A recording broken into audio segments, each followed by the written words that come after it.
Shalom à toutes et à tous. Nous allons parler aujourd'hui Be'ez Hashem, de la paracha Ve'ata Tetzavé. Et toi tu ordonneras. Il s'agit donc de la paracha qui vient juste après les commandements à propos du temple. Il y a tout de suite donc les lois ou les propos concernant donc le Kohen Gadol, surtout le grand prêtre, mais aussi les prêtres, les Kohanim. Et il y a deux éléments ou deux ornements, on va dire, les plus importants chez le Kohen Gadol, chez le grand prêtre. Il s'agit donc du pectoral, c'est-à-dire de ce qu'il portait, que le Kohen Gadol portait sur sa poitrine, et ce qu'on appelle le Choshen, et le tzitz, c'est-à-dire une sorte de demi-couronne qu'il portait aussi sur son front, avec le nom donc Kodesh Lachem, sanctifié ou sacré à l'Éternel. Nous allons parler surtout du Choshen, c'est-à-dire de ce pectoral. Je lis le verset dans la Torah, donc dans notre paracha, au verset 15, au chapitre 29, il est écrit V'asita Choshen mishpat ma'aseh choshev kema'aseh efod ta'asenu zahav techelet ve'argaman ve'torat shani ve'shesh moshazar ta'aseh oto. Il sera donc il s'agit donc tu feras le pectoral de jugement, Choshen mishpat. Le pectoral, c'est une plaque de jugement, donc d'une manière artisanale, ouvragée, que tu composeras à la façon de l'éphod. Il s'agit donc d'or, d'azur, de pourpre, des cartons et de fin retors que tu composeras. Ve'asita, dans toute cette paracha, il s'écrit Ve'asita, tu feras, tu confectionneras, tu mettras à ton frère Aaron. Il s'agit donc de Moshe Rabbeinu. C'est la deuxième personne, alors que dans le temple, vous ferez, vous compléterez, vous arrangerez. Ici, il s'agit donc de la seconde personne en s'adressant directement à Moshe, à Moïse. C'est lui donc qui doit faire d'une manière artisanale tous ces vêtements du Kohen. À propos donc du Choshen, le Choshen qui doit porter sur le corps Urim et Tumim, ces lumières éclatantes, ces pierres éclatantes, c'est un travail donc qui va être le plus, on va dire, le plus arrangé, le plus confectionné, le plus subtil qui existe, même si la couronne, le tzitz, une sorte de plaque qui entoure donc le front du Kohen, du prêtre, était aussi quelque chose d'exceptionnel, de sublime. Mais nous allons voir que le Choshen a une particularité parce qu'il doit porter tous les enfants d'Israël. Dans le verset, il est écrit Venatata et ta Choshen. Un autre verset donc plus loin, c'est le verset 30. Au verset 30, on va retrouver donc encore ce Choshen.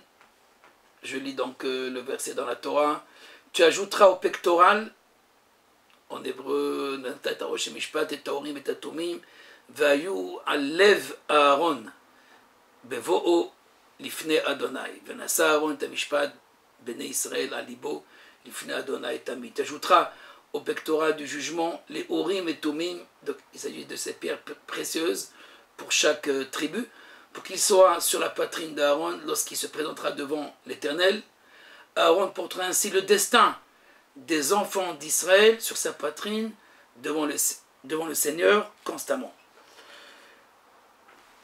Le Ktav Kabbalah, un commentateur de la Torah, nous explique qu'au fait, à propos du Choshen, ce pectoral, on ne trouve pas notre mot dans la Torah, parce qu'en général, les commentateurs cherchent un mot qui ressemble, un homonyme, un synonyme, qui ressemble ou qui se rapproche du terme donc de Choshen.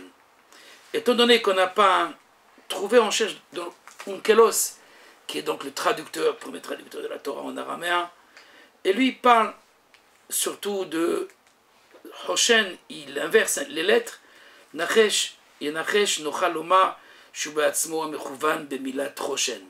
Il s'agit donc de quelqu'un qui recherche, mais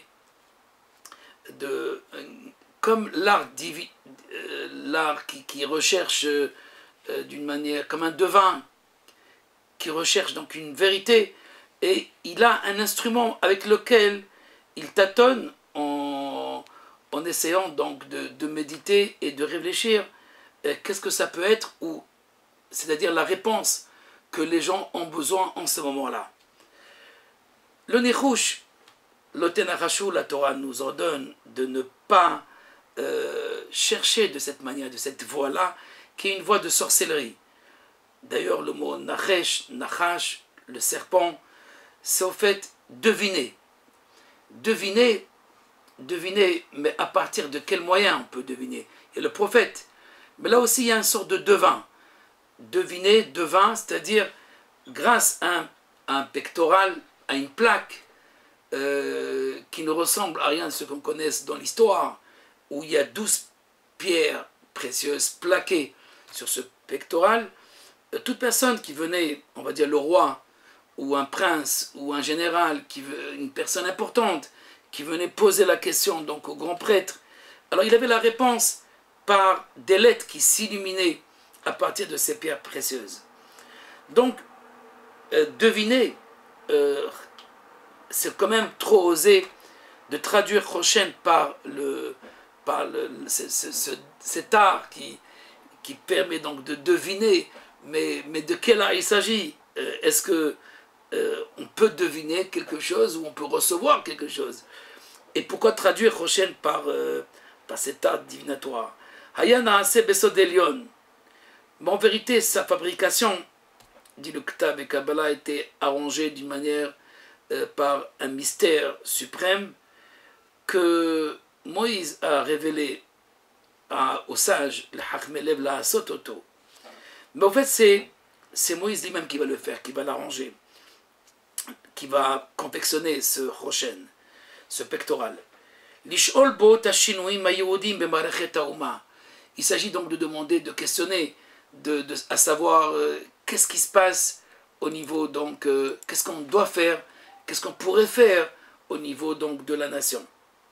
On voit bien qu'au fait, il s'agit donc plutôt de problèmes politiques, c'est-à-dire les affaires de la cité, les affaires du peuple, de la nation. Comme disent les maîtres, Ashinoim Bayehudim Shel Ma'arechet Hauma, les changements, les vicissitudes du temps qui concernent donc la nation. Ce Choshen, contrairement au Tzitz, qui lui était donc sur le, on va dire sur le front du Kohen Gadol, permettait au fait de deviner, de savoir, de comprendre, de saisir quelque chose. Mais là, à la différence, le Tzitz, d'après Rabbi Chaim de Brisk, le Ramchal aussi en parle dans ses Igrot, il s'agit de la Torah, des lois de la Torah. Au fait, il y a, on va dire, deux genres de questions qui peuvent se poser à l'homme. Les questions d'ordre religieux, c'est-à-dire comme à savoir si c'est permis, si c'est interdit de faire ceci ou cela. Donc, cela concernait le tzitz, c'est-à-dire la perception ou le discernement à partir donc de la pensée, de la réflexion. Donc c'est le front. Mais là aussi, il fallait être un homme non pas seulement subtil, mais de qualité morale très très grande. Il y a aussi un autre genre de questions qui concerne donc les questions politiques. Et là, ça concerne tout le monde, ça concerne toute la nation. Et ça, c'est pour pouvoir répondre à ce genre de questions, dit le Ramban Nachmani, il faut donc réunir tous les enfants d'Israël. Au fait, toutes les pierres, et chaque pierre avait donc une qualité différente de l'autre, et au niveau donc de sa nature, mais aussi de son ontologie, c'est-à-dire de sa source première. Le Ramban explique, en plus on les appelle les Orim, les lumières, donc qui par leur éclat donnaient donc une réponse, il y avait de la part du Kohen Tmimut, une certaine naïveté, à savoir une certaine pureté, sincérité et pureté, pour que ces lumières puissent illuminer sans que le Kohen fasse une sorte de blocage, de bloquer cette canalisation. Il s'agit bien sûr de situations où on n'a pas de prêtre, où le prêtre ne peut pas répondre, ou ne sait pas répondre. Alors, par la force de la nation, de toute la nation, alors on va les poser la question cette fois-ci au grand prêtre, et lui-même ne répond pas ce sont uniquement ces lumières, ces pierres précieuses, qui, certaines lettres s'illuminent pour éclairer celui qui demande la question. En plus, disent nos maîtres, Katouf Shemen Forash, Vunatun Ben Kifle Achoshen.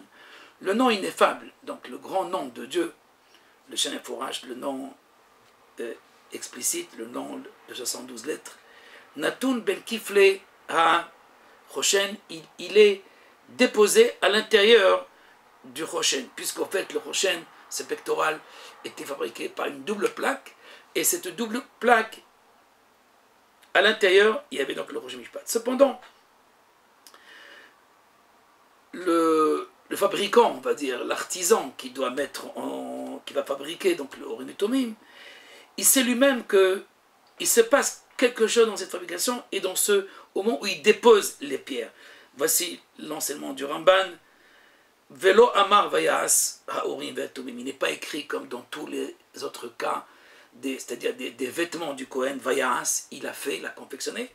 Il n'est pas écrit qu'il a fait les Urim Ve'Tumim, qu'il confectionna donc les pierres et les lumières, puisqu'en fait, il s'arrangeait et il s'installait et se disposait tout seul. Hayuna Asim, Maase Harash, par un acte miraculeux. Hayamarich Bahem, il prolongeait donc l'œuvre, l'artisan, donc, dans notre cas, nous, c'est Moïse, et tout seul, qui fabriquait, donc, arrangeait ce Urim et Tumim, qui hayu shemot akdoshim, mikocham yaeru haotiot me'avnei hachoshen, elene hakohen hashoel b'mishpatam. Et donc, les lettres, elles devaient donc se déposer, il ne devait pas donc graver, elles se déposaient les lettres sur les pierres. Donc, 12 pierres, 12 tribus, et plusieurs lettres, comme Rabbeinu Bechaye explique selon le Zohar, qu'il y avait au fait 72 lettres. Comment étaient fabriquées ou composées ces 112 lettres? Ukvoim bo, le Choshen était ainsi composé, dit Rabbeinu Bechaye, Arba'a Turim, il y avait donc 4 rangées, donc il y avait 4 rangées, et 3 Umefater Shemot, Even, Vekol Even Veven et Meruba, chaque pierre était donc, doit être carrée dans son Urim et Tumim, ou Mefater Shemot Udbet Fatim. Et en vérité, par un acte miraculeux, mais aussi l'action de Moïse, il devait donc déposer les noms des 12 tribus. Ces noms des 12 tribus, Reuven, Shimon, Lévi, Yehuda, mais aussi Hayuk Tovim, Shemot Avot, les noms donc des patriarches Abraham, Yitzhak et Yaakov, ainsi que Shiftei Yishurun, les tribus donc Yishurun, Chéri. Voici donc comment ils étaient ordonnés.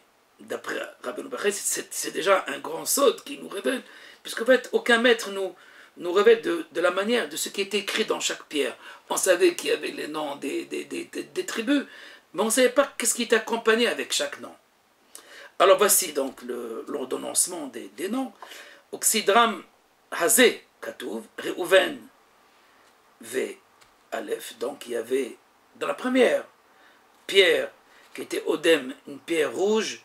Je ne connais pas donc les noms en français, mais je dirais en hébreu, mais vous le retrouverez donc dans ce chapitre de Be'atat Tetzavé, le chapitre 28 dans l'Exode, et à partir donc du verset 15, nous trouverons donc les noms de ces pierres. Mais ce qui est important, c'est les noms. Alors il y avait Reuven et la lettre Aleph. Ensuite, il y avait Shimon dans la Pitda, dans la seconde pierre, avec la lettre Bet. Lévi, donc Aleph d'abord, c'est la lettre d'Abraham. Bet, la lettre aussi d'Abraham. Bet d'Abraham. Dans Lévi, il y avait Resh, He, Mem, en plus de Lévi. 3 autres lettres, les lettres d'Abraham aussi, pour compléter le nom d'Abraham. Resh, He, Mem. Et sur la pierre de Bareket. Et on voit quelque chose d'extraordinaire, c'est que dans chaque pierre, il y avait 6 lettres. Par exemple, Lévi, il n'y a que 3 lettres dans Lévi. Lamed, Vav, Yud. On ajoutait donc Resh, He, Mem, 3 autres lettres, pour compléter les 6. Dans Shimon, il y a 5 lettres, on ajoute donc la lettre Bet pour compléter 6. Ce qui est important, c'est que dans chaque pierre, il y avait 6 lettres. En contenu, Yehuda, c'est 5 lettres, plus la lettre Yud de Yitzhak, sur la pierre qui s'appelait Nofer, Issachar, plus la lettre Sadik sur Saphir, le saphir, Zevulun, sur Yahalom, c'est le diamant, bon, on les connaît ces pierres, Zevulun, c'est 5 lettres, plus la lettre Red d'Yitzhak, ça fait 6 lettres, Dan, c'est seulement 2 lettres, en ajoutant 4 autres lettres, Kouf de Yitzhak, et Yudain Kouf de Yaakov. Sur la pierre qu'on appelait donc l'Echem, une autre pierre, Naphtali, 5 lettres, plus la lettre Bet, Gad, 2 lettres, plus 4 autres lettres de Shifté et Shurun, Shifté, qui signifie les tribus, sur la pierre Achlama, Asher, en ajoutant Yud Shin Resh de Israël, et sur Tarshish, la dernière pierre, Yosef, non pardon, c'est l'avant-dernière, Yosef, et les 2 autres lettres Vavnoun, et enfin, la dernière pierre précieuse, Binyamin sur Yashvé. Binyamin n'a pas besoin d'autres lettres, il correspond donc à la Malchut, c'est le seul enfant donc des 12 tribus qui a 6 lettres, Bet, Nun, Yud, Mem, Yud, Nun. En tous les cas, ce qu'il faut retenir, nous avons 12 pierres, nous avons d'autres lettres, à part les 12 noms de tribus, qui accompagnent les 12 autres, les 12 tribus. Il y a donc des lettres telles que les lettres d'Abraham, Yitzhak, Yaakov, et enfin, Shifté, Yeshurun. Tout cela, qu'est-ce que cela nous montre? Un enseignement donc, du Zohar va nous apprendre quelque chose de formidable à partir de ces 12 noms, plus les noms d'Abraham, Yitzhak et Yaakov. On avait au fait 6 lettres par pierre, 6 fois 12, 72. 72 qui correspond donc au Shem HaMeforash, le nom ineffable, le grand nom, le nom explicite, le nom donc qui contient le tout, le grand nom divin, le Shem HaMeforash, 72 lettres, encore une fois, il s'agit de 12 fois 6, 12 pierres qui contenaient chacune 6 lettres, 12 fois 6, 72. Rabbeinu Bechaye explique donc cet enseignement ainsi. Ki sheshet, vekol even ve'even shisha otiot. Dans chaque pierre, il y avait donc 6 lettres. Leorot ki shetimei ha'maaseh, tlouyim beyud bet shvatim.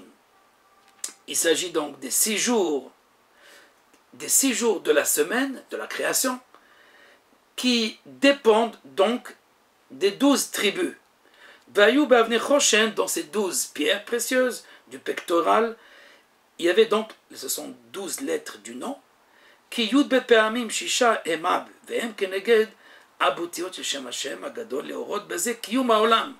C'est pour exprimer au fait toute l'existence et la subsistance du monde qui a été créé chez Nivra beshivim veshtaim shaot. Le monde a été créé en 72 heures. Pourquoi 72 heures?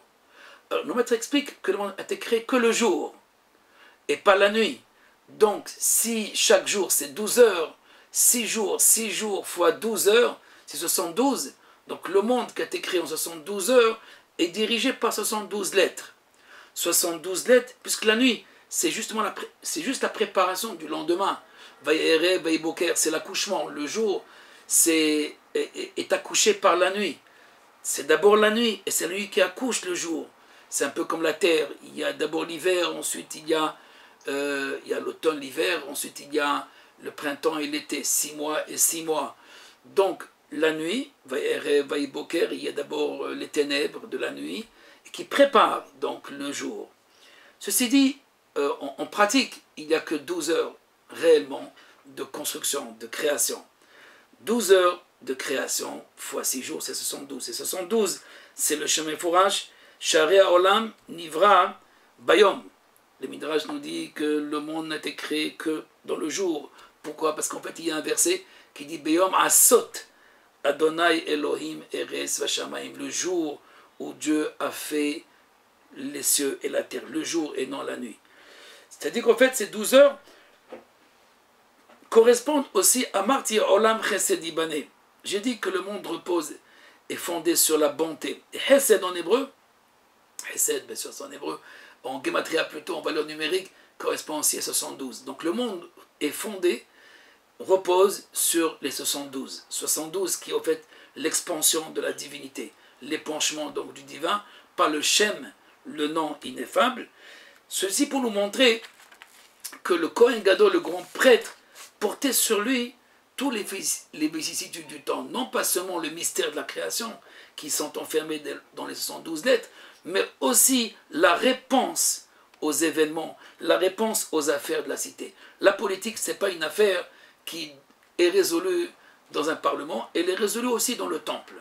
Dans le temple, effectivement, il y avait l'Ishkat Hagazit, il y avait donc des maîtres qui devaient répondre aux lois dans les tribunaux différents n'avaient pas de réponse, mais aussi donner des réponses aux politiques, c'est-à-dire aux hommes qui s'occupaient, dans le sens noble de politique, n'est-ce pas, qui s'occupaient donc des affaires de la cité, des affaires donc du peuple. Iskea Uma, ou Ma'arechet Uma, comme dit Rabbi Bechaye. Donc cette Ma'arechet, ce système donc qui doit répondre, se fonde sur le pectoral. Le pectoral doit être porté sur le cœur, qui exprime donc l'amour, mais surtout l'unité du peuple. C'est pas l'unité du peuple, là, par l'unité de ces 72 lettres qui correspondent aux 12 tribus et qui correspondent aux patriarches, Abraham, Isaac et Jacob, et qui correspondent à tout ce qui viendront après, à ces tribus chéries de Dieu, bien sûr, que la réponse va être donnée. Le Ramchal ajoute un enseignement dans le Tikkunim Chadashim à propos de Yosef, et je terminerai avec ça, que Yosef aussi, à un moment donné, il disait à ses frères, Vayomer lahem Yosef, Mama se hazeh asher asitem, pourquoi vous avez fait cet acte? Pourquoi vous avez volé mon art divinatoire, ou mon objet avec lequel je devine, le verre. Le verre qu'on lui a volé, on lui a volé un verre, en fait on ne l'a pas volé, il l'a mis dans le sac de Binyamin. En fait, Nachesh et Nachesh, ça vient du mot Nachash, le serpent, parce que le serpent aussi, c'est la politique, à savoir, c'est celui qui se prend pour un prophète, qui se prend pour celui qui peut deviner exactement ce qui va se passer demain. Et donc il nous donne, soi-disant, une réponse à la place du prophète, à la place du grand prêtre, à la place du pectoral, du Hoshem Mishpat, le Hoshem, ce pectoral de jugement, parce qu'on ne peut pas juger seulement si on sait unir le chemin forage, si on sait unir les lettres de l'ineffable et qui s'expriment par les patriarches et par les 12 tribus. Alors on est capable de donner une réponse à chaque moment de notre histoire et même de l'histoire des hommes et pas seulement d'Israël. Parce qu'on a vu dans l'histoire que certains venaient aussi pour entendre le Kohen, entendre la réponse. On a vu des chefs d'État qui venaient pour demander à Israël qu'est-ce que nous devons faire. Il y avait aussi des questions, est-ce qu'on va en guerre? On ne va pas en guerre avec celui-ci, avec ce peuple, etc. Qui va aller en guerre? Toutes ces réponses étaient données par l'illumination, par de ces Urim et Tumim, de ces pierres précieuses. Yosef avait ce chien forage, il avait ce nom. Il avait ce nom, au fait, c'était de là en disant mon verre, parce que Baalei Chalomot, ceux qui rêvent, les rêveurs, parce que Yosef, il est pris pour un rêveur, celui qui rêve, celui qui imagine. Au fait, il n'était pas un rêveur, il n'était pas comme tous les rêveurs.